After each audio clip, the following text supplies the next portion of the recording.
Babes, welcome back. We love you. We see you. And honestly, if our lives were filmed in New York, the producers would be begging us to stop spiraling about horoscopes, lottery tickets, and retirement home gossip. Oh, they would absolutely pull our audio feeds. Like, they would stage an intervention and confiscate our microphones. Literally. But we have lychee martinis on deck tonight because it just feels like rooftop in Manhattan energy, but, on a budget. Right, on a very strict budget. So cheers to surviving another weekday, cheers to the Snark squad, and cheers to the sheer delusion that keeps this entire city running. Clinking my glass to that, babes. But before we even get into the absolute unhinged chaos of Next Gen NYC, we have to get our own lives all the way together. We really do. Which means it is time for our weekday horoscopes for the babes.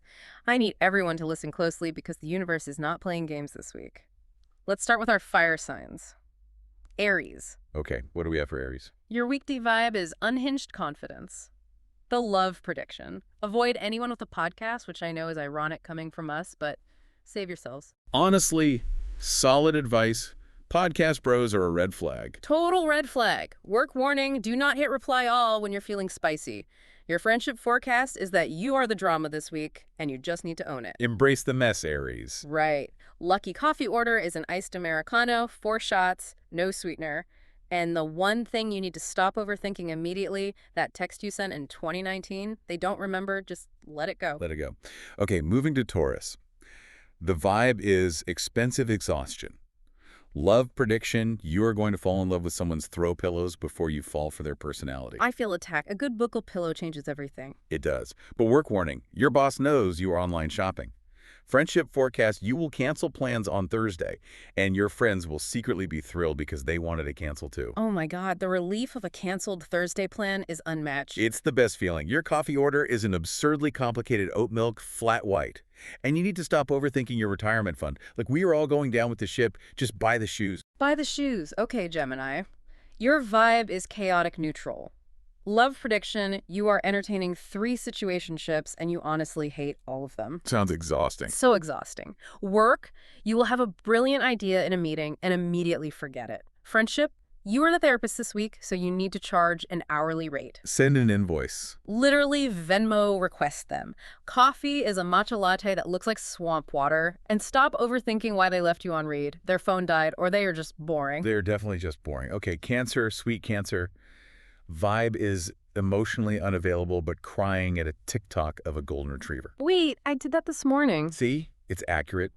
Love prediction, you will romanticize a barista who doesn't even know your name. Work, you are taking a passive-aggressive email way too personally. As you should.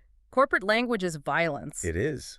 Friendship forecast, someone owes you an apology, but you're going to apologize first anyway. Stop doing that. Cancers, stand up. Right. Coffee order is a comforting hot chocolate with way too much whipped cream. And stop overthinking your weekend plans and just stay in bed. Okay, Leo.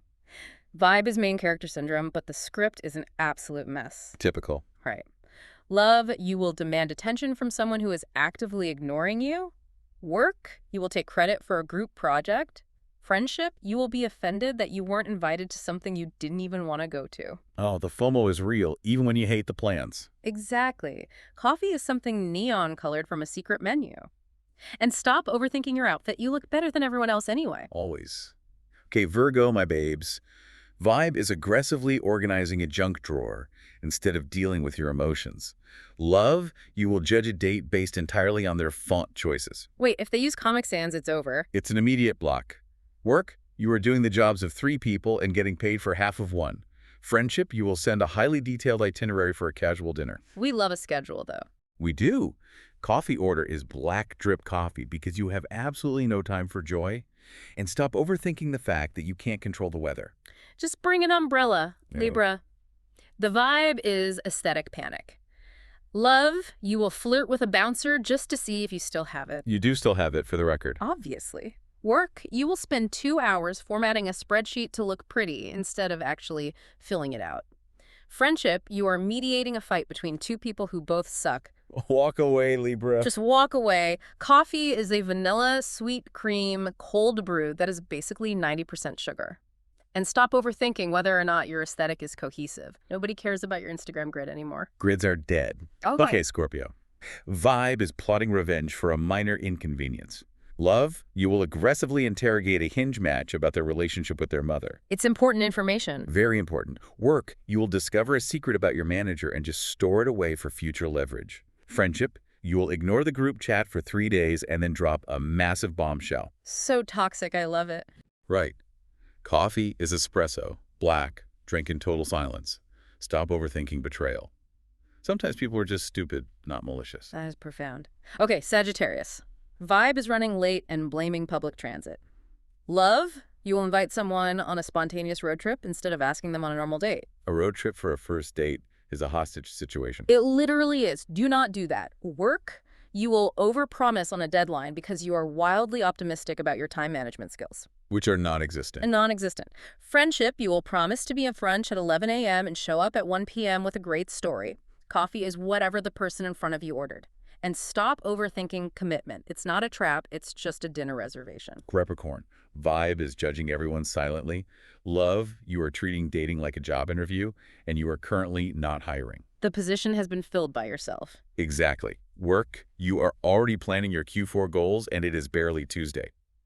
Friendship, you are the only one with emergency ibuprofen in your bag. We need you, Capricorns. You keep us alive. They really do. Coffee is a cold brew you made at home to save $6. And stop overthinking your 10-year plan. I mean, the world might end tomorrow. True. Aquarius. Vibe is entirely disconnected from reality. Love, you will develop a crush on an abstract concept instead of a human being. What does that even mean? Like falling in love with the idea of a guy who reads paperback books on the subway, but not the actual guy. Oh, that tracks. Work, you will suggest a completely radical restructuring of the company that everyone will just ignore. Friendship, you will send a meme that makes absolutely no sense and refuse to explain it. I hate when people do that. So annoying. Coffee's mushroom coffee that tastes like literal dirt. And stop overthinking how to be unique. You are already weird enough. And finally, Pisces. Vibe is absorbing everyone's trauma like a sponge. Love, you will project an entire fantasy future onto someone who just held the door for you. They held the door. It's a sign. No, it's basic manners, babes. Work, you will cry in the bathroom, but like aesthetically. Friendship, you will pick up the phone at 3 a.m. for a friend who wouldn't do the same for you. Oh, Pisces, put the phone down on Do Not Disturb. Seriously. Yeah. Coffee is a lavender latte that costs $9. And stop overthinking the vibes. Sometimes bad vibes are just hunger. Just eat a snack. A literal masterclass in astrology. And speaking of financial ruin like we did with our Taurus and Capricorn babes, I need to spiral for a second about our ongoing financial delusion. Because, babes, the lottery still hasn't hit. It's actually becoming a personal insult at this point. I am checking these numbers with a level of irrational optimism that honestly belongs in a psychiatric study. I have mentally decorated 3 different penthouses in Manhattan. 3. 3. I have a downtown loft vibe, an uptown pre-war vibe, and then one that's just pure glass for when I want to look down on everyone. I mean, naturally. You need variety. Right. I have planned out vacations to places I cannot even pronounce. I budgeted out a lifetime spa membership before I even walked into the bodega to buy the ticket. That is the level of delusion we are operating on. And wait, can we talk about why manifestation seems to work exclusively for influencers who just do a little morning journaling, but not for 2 exhausted dentists with excellent personalities? Thank you. We are literally drilling teeth all day. We are exhausted. We have great bedside manner. We are visualizing. We are staying hydrated. We are doing the work. Universe, where is the payout? Where is the direct deposit? I mean, at this point, I would settle for the energetic equivalent of unexpectedly finding $20 in an old winter coat. Just a crumb of financial luck. It's offensive. It really is. And on top of being broke, we're also being verbally assaulted by the elderly. We need to catch the Snark squad up on our latest FaceTime with Joan and Felicia. Oh my God. For the new babes listening, these are the absolute OG snarkers, our favorite senior citizens, and honestly our honorary co-hosts, whether they know it or not. Mostly because they refuse to stop calling us. And FaceTiming old people is never, ever a calm experience. Never. You dial the number, and before the camera even focuses on their faces, because it's usually pointing at a ceiling fan or like right up their nostrils, they are already answering with fully prepared, aggressive opinions. The retirement home gossip they possess is stronger than any reality TV storyline airing today. I'm not kidding. Joan accidentally exposed her neighbor's entire medical history within the first 2 minutes of the call. She was like, Linda says she got a hip replacement, but I saw her walking to the dining hall, and that is a BBL. She is carrying a wagon. a wagon. Yeah. Joan has zero filter. Yeah. And then Felicia just turns the entire cross-examination onto us. She was demanding updates on our dating lives like she was hosting a Bravo reunion. She literally asked you to open your Hinge app. She did. She made me hold the phone up to the camera, and she squinted at my matches, sighed this deep, heavy sigh, and told me I have the taste of a raccoon digging through a dumpster behind a dive bar. I felt my soul leave my body when she said that. I was screaming. I was humbled immediately. I love them deeply, but babes, they are messy as hell. So messy. But babes, enough about our horoscope delusions, our missing lottery winnings, and Joan and Felicia's retirement home tea. We need to take a massive leap into the real mess. We have to. Let's head to Next Gen NYC, where everyone has a dream, a situationship, and at least one friend group that's hanging together by a very expensive, incredibly frayed thread. The show broke my brain this week. I am spiraling. We are looking at Season 2, Episode 7, and the chaos is just palpable. Let's start with the great Brooklyn standoff between Shai and Brooks, the business of friendship.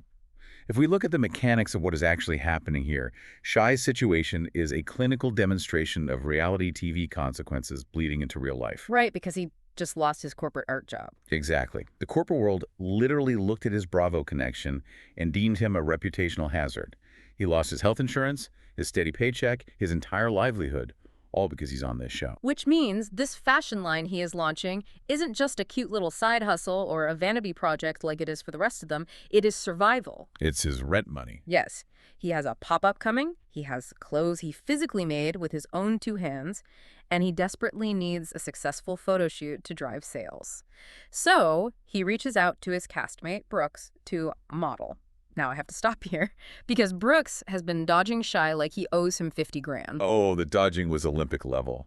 And when Shai finally traps him on a FaceTime call, Brooks delivers an absolute clinic in evasion and condescension. It was sickening to watch. Let's analyze the visual geography of that FaceTime call because it tells a completely different story than the dialogue.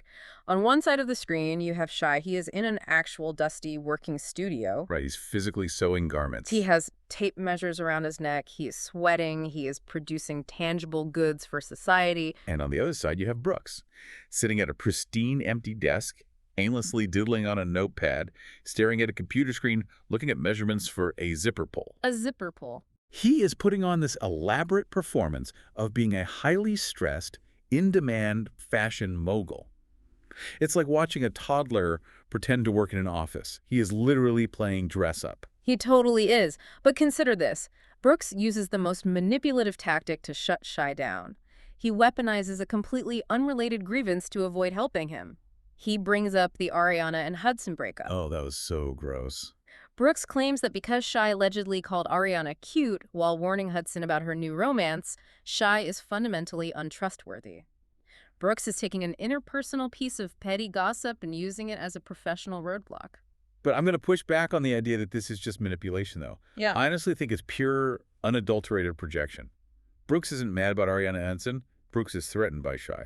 Wait, you think so? Oh, absolutely. Brooks comes from a family that poses. His family funded his quote-unquote fashion line, which, by the way, we haven't seen a single piece of. Not one piece. Where are the clothes, Brooke? Exactly. Shai actually knows how to sew.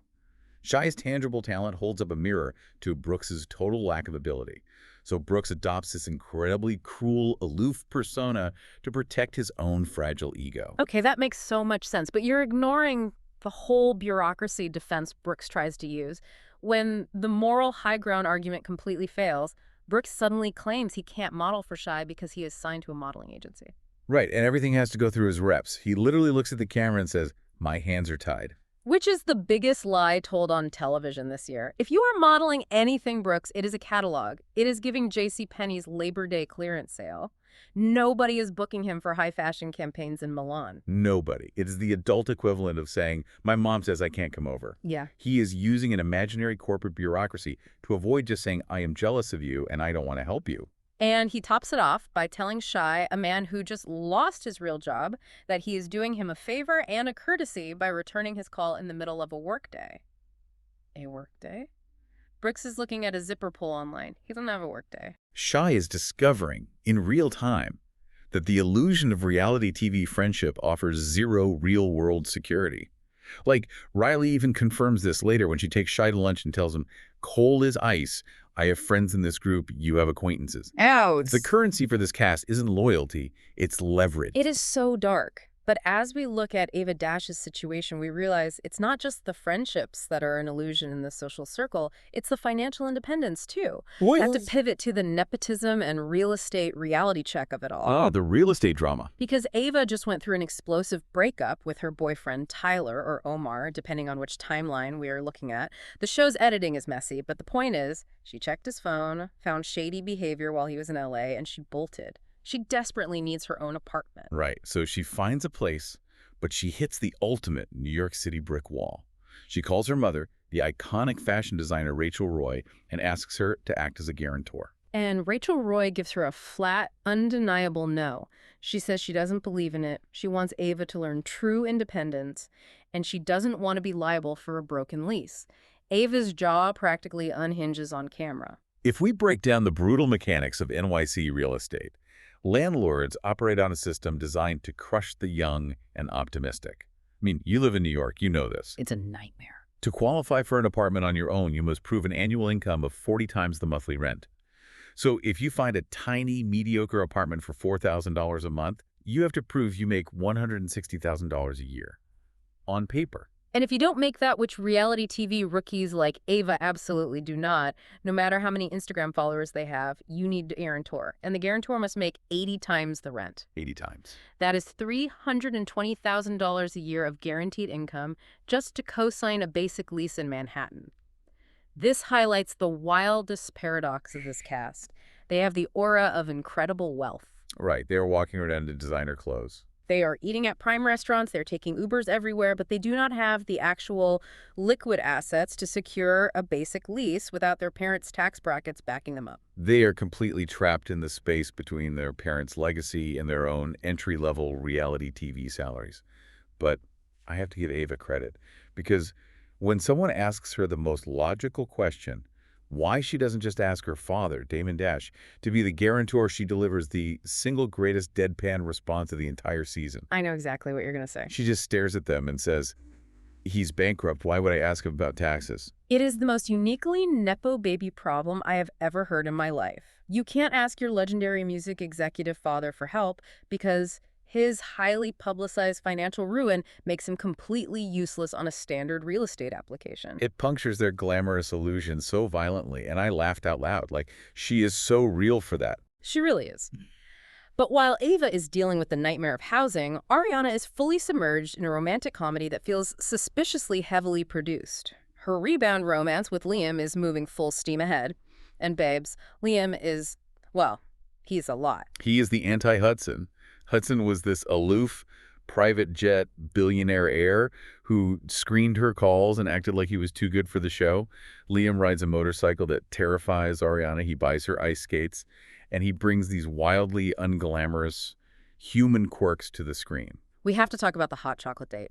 They are sitting there trying to have a cute romantic moment, and Liam casually pulls out a Lactaid pill and takes it right in front of her. Just pops a dairy pill on a first date? Right, and he explains he is lactose intolerant, but he is going to order the hot chocolate with extra marshmallows anyway. I am so conflicted on this. On one hand, taking a dairy pill on a first date is deeply unsexy. It immediately introduces the concept of gastrointestinal distress into a romantic setting. Nobody wants to think about that. No one. But on the other hand, the men on this network are usually posturing so aggressively, pretending to be alpha males who don't have biological functions. Liam, admitting his stomach can't handle dairy, makes him incredibly accessible. It's endearing in a very weird way. Mm-hmm. But you're missing the most chaotic detail about Liam. He has this massive janitor-style keychain attached to his belt loop. Oh my God, the keys. Everywhere he walks, you hear this loud, aggressive jingling. Jingle, jingle, jingle. He sounds like a medieval jailer approaching a dungeon, and Ariana loves it. She literally says, "This man moves differently." Yes. Ariana, he moved like a high school security guard doing rounds. Why does he have so many keys? What is he unlocking? He probably doesn't even know what half of them go to. But Liam gets stuck in Brooklyn because of a government shutdown affecting flights, so he can't go to BravoCon in Vegas with the rest of the cast. Which is such a convenient excuse. Right. So he is just hanging out in the park with his quiet friend Jackson. Now, babes, this is where you have to pay attention to the background mechanics of this show. Yeah. Who is Jackson? The show doesn't even put a graphic on the screen. They don't introduce him. But if you actually look closely, that quiet friend is Jackson Lee, Spike Lee's son. Why wouldn't production milk that? In any other reality franchise, securing Spike Lee's son for a cameo would be the focal point of the entire marketing campaign. They would have commercials about it. Because it is a massive flex by the production team. Think about the architecture of this specific social circle. It is so densely packed with legacy connections, immense wealth, and nepotism that Spike Lee's kid is relegated to background talent. It's insane. They are essentially telling the audience, our main cast is so connected, we don't even need to brag about our A-list extras. It's mind-blowing. So Liam is in New York, Ariana is in her hotel room in Vegas, and Liam sends this massive, gorgeous spread of flowers, chocolates, and San Pellegrino water to her room. It is a textbook grand gesture. It was beautiful. But Ariana's reaction breaks my heart. The fourth wall completely shatters into a million pieces. She looks at the gift, she looks past the cameras to the crew standing in her hotel room, and she literally asks the producers, did you guys send this? That is profound reality TV PTSD. Ariana grew up with Kim Zolciak Biermann as her mother. Her entire childhood on The Real Housewives of Atlanta and Don't Be Tardy was defined by producers manipulating scenarios, faking surprises, and orchestrating drama for a storyline. She doesn't know it's real. Her brain literally cannot compute a genuine act of romance without first running a diagnostic check to see if a producer paid for it with a corporate card. It is like inheriting a family business where the product you are selling is your own psychological paranoia. She has to verify that the man actually exists outside the narrative the show is building. It's actually really sad when you think about it. It is. But while Ariana is questioning her flowers and her reality, the rest of the group is descending into a conflict that is so dark and so ethically complicated, it requires us to break down the entire burden of being a messenger on reality TV. We have to talk about Girls' Night 2.0. We have to talk about Georgia, Emira, and Charlie. I am still sick over this scene. Just to set the baseline for everyone, Riley is hosting this event. Riley, who nearly got into a physical brawl with Georgia at the last party and had her public image dragged through the mud. So Riley is on an apology tour. A fake apology tour. Right. She invites Georgia, they awkwardly hug, and then immediately in her confessional, Riley makes this shady joke about needing to wash her jacket extra clean because Georgia touched it. Which tells us everything we need to know about Riley's supposed growth. She's still playing the petty Bravo game, but the actual bomb drops when Georgia pulls Emira aside for a private conversation. Emira has been Charlie's fiercest defender all season. When everyone else hated him, when everyone thought he was a scammer, Emira stood by him, saying he makes her feel cherished. But Georgia reveals to Emira that she heard through the gay grapevine after a Halloween party that Charlie has been using vicious, transphobic slurs behind Emira's back. Ugh, it's so heavy. He has been mocking her gender identity and her relationship with her boyfriend. It is a horrific revelation. Emira is a black trans woman navigating an incredibly public platform, and the friend she trusted most is allegedly a bigot using her for optics. It's disgusting. But we have to dissect Emira's reaction because it completely derailed the audience's expectations. Emira tells Georgia that she believes her. She acknowledges that Charlie is entirely capable of saying these vile things, but then she completely pivots and aims all of her fury at Georgia. All of it. She is livid that Georgia brought this up on camera. She accuses Georgia of holding on to this traumatic information just to use it as a strategic pawn in Georgia's own ongoing feud with Charlie. Emira says, I don't believe your intentions are right. Okay, I am going to challenge your sympathy for Georgia here. Yeah. If we look at the mechanics of reality TV production, Emira is absolutely right to be furious at the messenger. Throughout that entire conversation, Emira is whispering. She is, yeah. She's physically trying to angle away from the microphones. She does not want this discussed while they are mic'd up. Yeah. But wait, I completely disagree. You cannot sign a contract to be on a reality television show, a genre fundamentally built on exposing secrets and addressing conflict on camera, and then get mad at a castmate for doing exactly what they are being paid to do. It's different when it's trauma, though. But Georgia couldn't just sit back and watch Emira blindly defend a man who viewed her as a joke. Georgia was being a good friend. You're giving Georgia way too much credit. Look at Emira's reality outside of this network. Before this show, Emira built a highly curated, incredibly supportive community in the beauty and fashion influencer space. In that ecosystem, her trans identity is celebrated and safe. It is a controlled environment. Right. Bravo is not controlled. The Bravo audience is massive, multi-generational, and historically it can be incredibly toxic. So you're saying Emma isn't just protecting Charlie, she's protecting herself from the audience. Precisely. If this becomes a main storyline, her trauma, her identity, and the slurs used against her become fodder for debate on Twitter. She doesn't want her pain commodified for a BravoCon panel. She is practicing extreme self-preservation. When you drop a bomb on a hot mic, you take away the victim's agency to handle it on their own terms. Georgia took Emira's agency. I hear that, but I also think it is classic denial. It is so much easier for Emira to shoot the messenger, to be furious at the delivery method, than to sit in the devastating grief of realizing your best friend is a bigot. It's easier to be mad at Georgia than heartbroken by Charlie. Exactly. But whether she wanted it on camera or not, the fuse is lit. Emira vows she's going to distance herself. And the entire cast, united in their disgust for Charlie, boards a flight to Las Vegas. They are heading straight into the climax of the episode, which is the BravoCon dinner crash-out. The fourth wall doesn't just break here, it disintegrates. The cast is at a convention celebrating their own reality TV fame, filming a reality TV show about being reality TV stars. It's incredibly meta. And we need to talk about the mechanics of a cast dinner party. The producers do not just let them sit wherever they want. The seating arrangements are meticulously engineered to place enemies in direct eye contact. Add in the sheer physical exhaustion of a convention, the free-flowing alcohol, and the pressure to deliver a season finale-worthy performance, and it is a powder keg. And Charlie, oblivious to the fact that Georgia has exposed him, walks into this dinner thinking he is the king of the castle. Georgia attempts basic, polite small talk, and Emira and Riley glare at her like she is a war criminal. The hypocrisy from Emira in that moment is staggering. But Charlie cannot handle peace. He turns to Ariana and, in front of a massive table of people, casually asks her about her DUI probation status. Unbelievable. Just a little light appetizer conversation. Pass the salt. How's your criminal record? Who does that? Ariana actually handles it beautifully, noting she is excited for probation to end. Georgia defends her. And then Charlie says the three most delusional words ever spoken on this network. He looks at Ariana and says, "I feel you." I screamed. I literally screamed at my TV. For the babes who forgot or just blocked it out for their own sanity, we must remind you what Charlie's scandal was. Charlie is equating a standard DUI to his own highly publicized scandal, which is widely referred to in the blogs as the crypto torture chamber. Right. For context, Charlie allegedly started a crypto firm. And when the coin tanked and people wanted their money back, investors accused him of locking them in a literal basement room with space heaters, a literal torture chamber, refusing to let them leave until they signed NDAs and invested more money. And he compares that to a traffic violation.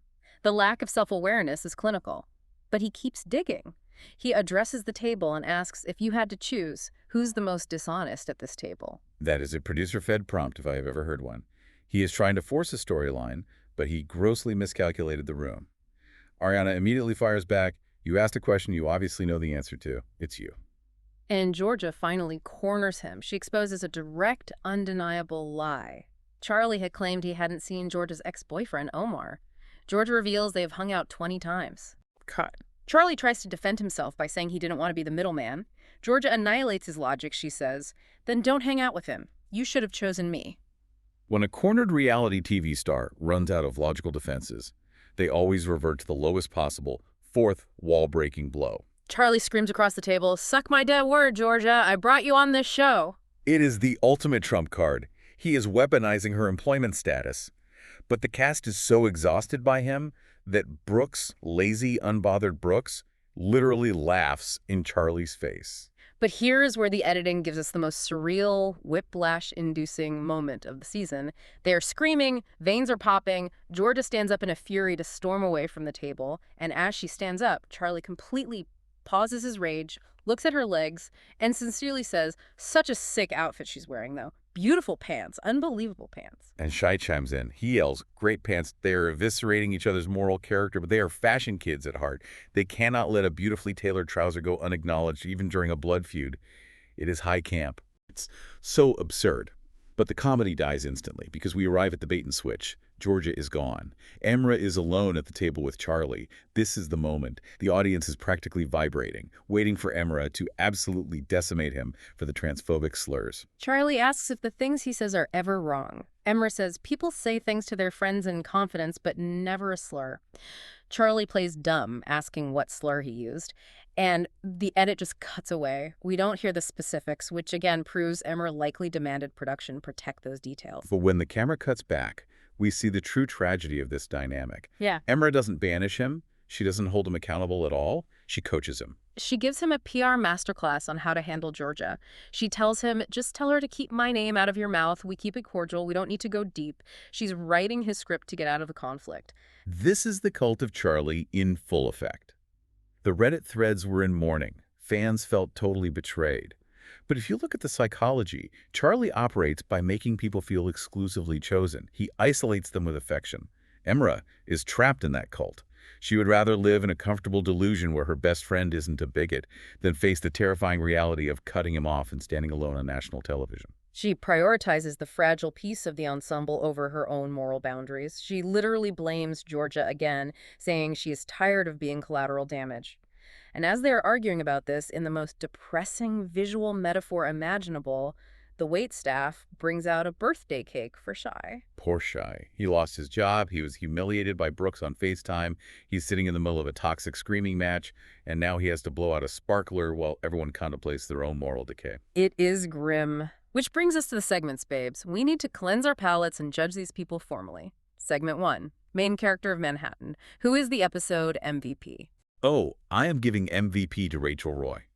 She was on screen for maybe 2 minutes, delivered a brutal financial reality check, refused to co-sign a lease, and protected her peace and her credit score. An icon. She really is. I am giving the best one-liner to Ava Dash, hands down. He's bankrupt. Why would I ask him about taxes? It belongs in the Bravo Hall of Fame. It should be embroidered on a pillow. Biggest surprise is definitely Emira coaching Charlie instead of destroying him. Yeah. I'm still recovering from that letdown.